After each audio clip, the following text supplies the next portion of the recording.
What's up, y'all? I'm Stacy from H Blues Word. Thank you so much for joining me. Always remember to like, comment, and subscribe. So today I'm talking about Fani Willis. She's currently being questioned by the defense attorneys who are representing some of Donald Trump's co-defendants. She's being questioned so that she might get disqualified from the case against him. Of course, we all know what that's about. He's being accused of pretty much trying to overthrow the government. Some serious stuff. This is probably the biggest case in history. So it's a big deal. And she is head of this. She's the DA in Fulton County. And she hired a special prosecutor. And he also has a team along with him. But she hired the special prosecutor, Nathan Wade. And it turned out that they had an intimate relationship. And because of that, Donald Trump's, some of his co-defendants and their attorneys want her to be disqualified. So the main attorney that's really bringing this on is Ashley Merchant, who Fonnie Willis, in a fiery way, pretty much called her a liar while she was being questioned. But Ashley is trying to argue that there was a conflict of interest because Fonnie and Nathan were in a relationship, which is hilarious because in the state of Georgia, according to their laws, even when attorneys are in a relationship, even if they are on opposing sides, that doesn't even constitute a conflict of interest. And with Fonnie and Nathan, they are actually on the same side, moving towards the same goal. So with that, how could they possibly have a conflict of interest if lawyers who are married, according to Georgia law, on opposing sides can't even have a conflict of interest? So there's no way we can sit here and say that Fonnie and Nathan have a conflict of interest. I mean, they're not married and they're on the same side. But Ashley is also trying to argue that Fonnie has some type of financial interest in this case, which is laughable, but this is what she's trying to prove, I guess, through this questioning. She's trying to say that because Fonnie and Nathan would go on vacations together and just were in a relationship, and Fonnie's office was paying Nathan to do this job, that she somehow would want to prolong this case against Donald Trump. Again, the biggest case in history, and a case that everyone in America is watching, and many in America really want justice to happen against Donald Trump. And I have to say legally that Donald Trump, of course, denies all of these allegations. He says that he never tried to overthrow the government. I mean, that's his claim.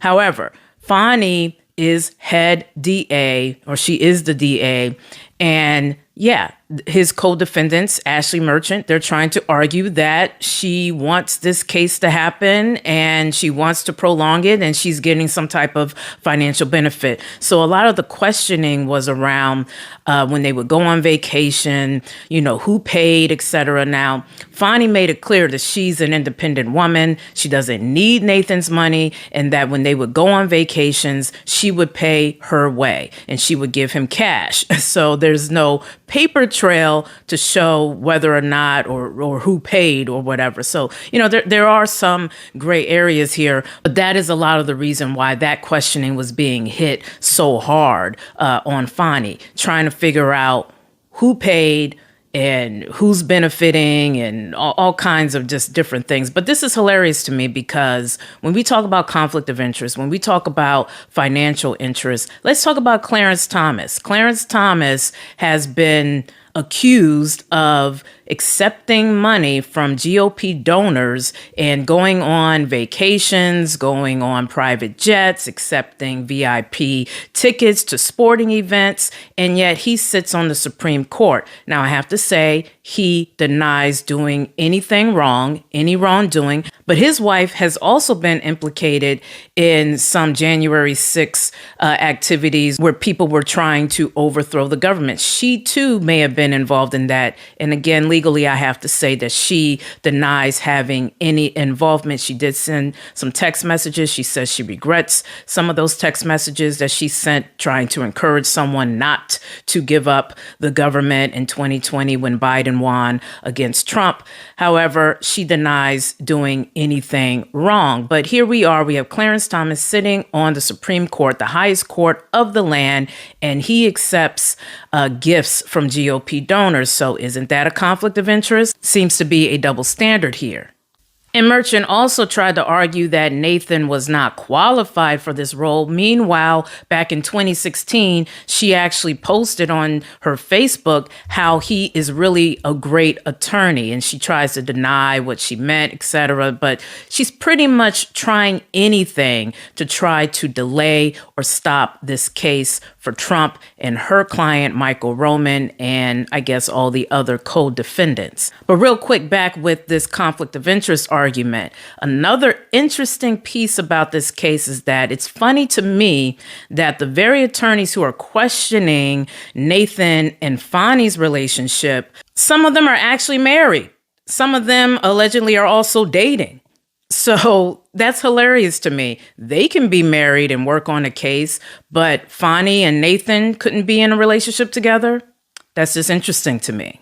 But let's just say, ultimately, in my opinion, this is really all distraction. This is all distraction, so we stop talking about the true issue of this case, and that is that Donald Trump and his co-defendants allegedly tried to overthrow the government. As a matter of fact, that was a key point that Fani made while she was being questioned the other day. Your office objected to us getting Delta records for flights that you may have taken with Mr. Wade. Well, no, look. I object to you getting records. You've been intrusive into people's personal lives. You're confused. You think I'm on trial. These people are on trial for trying to steal an election in 2020. I'm not on trial, no matter how hard you try to put me on trial. So my question was, do you have any problem? I object to getting any personal records of mine. We're not dealing with privilege through a witness. And I'm not, no, I'm not dealing with privilege. What we had offered to put them in camera for the court to review, and I just want to know if she has any That's problem. not something you deal with a witness. So yeah, Fani had a mic drop moment with that statement, and she had a lot of mic drop moments. Just to name a few, she really hit on her independence that I was talking about earlier when it comes to whether she paid or not, whatever, when she was dating or going on vacation with Nathan. And she hit on certain things about their relationship, little things that they battled with, because she mentioned how with Nathan, he felt the only thing a woman can do for him was make him a sandwich. And here she is, a DA, a leader in society, and he expects her to pretty much submit to him. So she had a few mic drop moments, like one quote that she said that has really been hitting the internet and hitting social media is that a man is not a plan, he is a companion. You know, this is something that she believes in. And she also had a little moment with Ashley when Ashley was kind of asking her a lot of different questions, and I guess Fani didn't really like the tone of it. And she was like, don't get cute with me.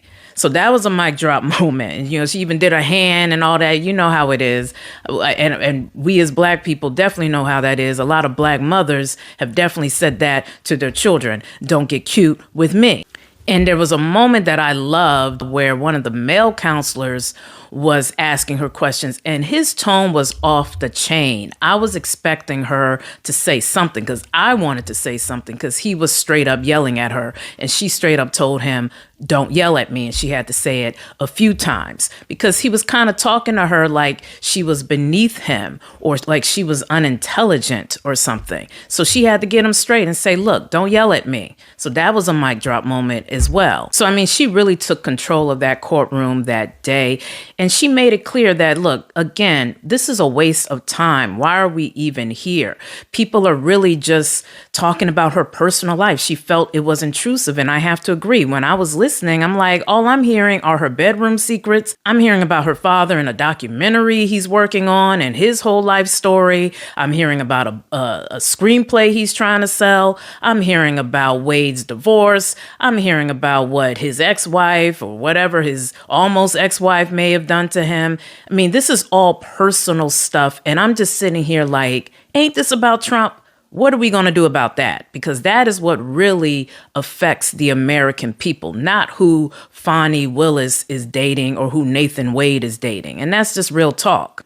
Now, having said that, I have to say, when I first heard this story, I was shocked that Fani decided to date someone who was working on this particular case. Like I said at the top, this is probably one of the most important cases in U.S. history. We have never had a president face criminal charges. So this is an important case. And many pundits that I've been listening to, a lot of us kind of all agree that Fani probably should not have dated anyone who's working on this case. It just looks bad. It's like bad optics. And as a Black woman, unfortunately, and it's not fair, but a lot of times you do face even more scrutiny when you are a Black woman leader in this country. You have to make certain decisions. In fact, I was listening to a commentator on Roland Martin, and she said when she was running for office, she's a Black woman. She said when she was running for office, she didn't date anybody because she didn't want to have anything that they could use against her. And she understood with Fani that, that's a hard decision to make because she has to live this job for many years. It's not just, a few months of her life. And she even, Fani, when you listen to her, when she was being questioned, she said there was a moment in her life where she was very lonely. So I have to imagine that maybe that contributed as well to why she made this decision to date Nathan Wade, who is prosecuting this case. She's a human being. She may have been lonely. She may have moved with emotion. So in essence, this, in my opinion, was poor judgment. However, it was not illegal and it is not a reason to disqualify her. But I have to hope that moving forward, she does not make this type of decision again, because this case is just too important. Now, when it comes to my platform here on YouTube, I want us to have open discussion. Feel free to share your comments below. You may not agree with me. You may feel Fani should be disqualified. Please share your thoughts on that, but just be respectful. But I'm open to all opinions, but this is my opinion. And I thank you so much for joining me. Always remember to like, comment, and subscribe, and I'll catch you next time. Peace.